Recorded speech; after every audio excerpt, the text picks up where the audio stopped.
The Dead Rising series has taken a strange and admittedly disappointing path as of late. What was once a game filled with intriguing, engaging mechanics has been devolved into what is mostly just another action game.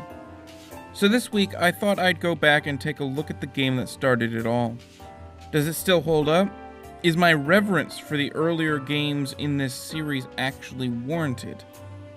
Put simply, the original Dead Rising is a roguelike style game from a time before most people knew what a roguelike was.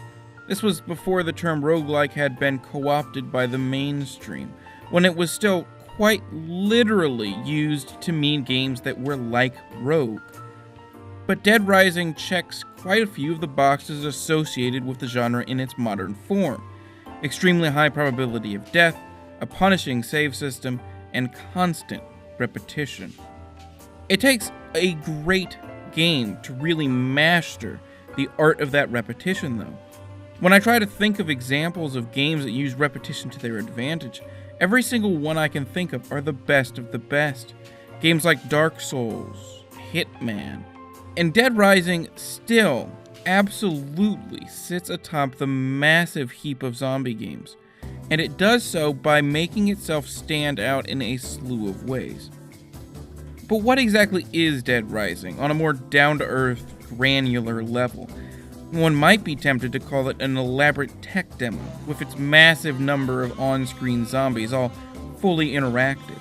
Developers love showing off crowds, and zombies are a very easy way to do that. However, despite the constant marketing of this fact, I really think the first Dead Rising is not about the hordes of zombies, or even about the killing of them. This game is about exploration. You play a man named Frank West, a dickish photojournalist brought into the town by helicopter to cover the scoop of the century. When you're dropped off, you're given a 72-hour in-game time limit, at which point the helicopter pilot will come back to pick you up. This translates to about 7.2 hours of actual gameplay time. That is the entire amount of time you have to complete all the story objectives and whatever side stuff you want to do, whether that's rescuing survivors or taking photographs for extra experience points. And therein lies the rub. That time limit does not allow for enough time to do everything. And chances are that when your initial run is complete, you won't have nearly enough experience, both literally in terms of your level and figuratively in terms of understanding the game.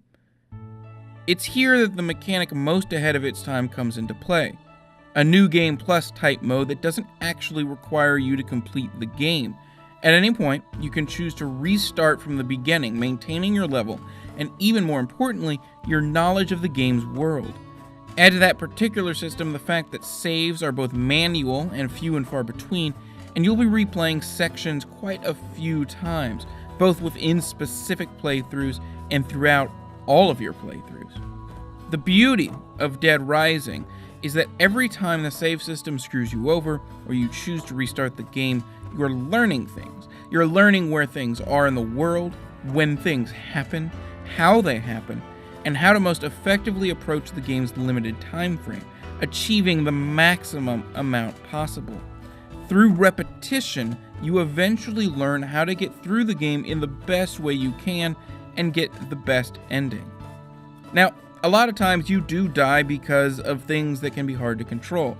Idiotic follower AI, a piss-poor combat system with god-awful aiming mechanics, things of that nature. But I will happily take those rough edges if they grant me the rest of the fascinating and really fun mechanics this game has centered around replayability.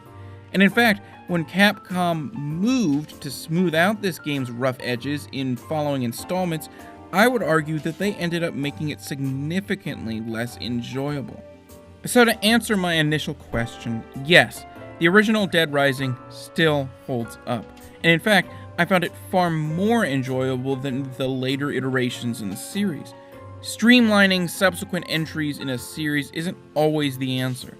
Sometimes it's just best to either leave something alone, or to just build on what already exists, instead of trying to turn the game into something it was never meant to originally be. Every Monday, I look at a game that is at least 10 years old, what I would consider to be retro, and I see if it's held up today, if it's still worth playing now. If you like that idea, be sure to subscribe so you can see the latest videos. If you like this video in particular, be sure to hit that like button, and thanks for watching.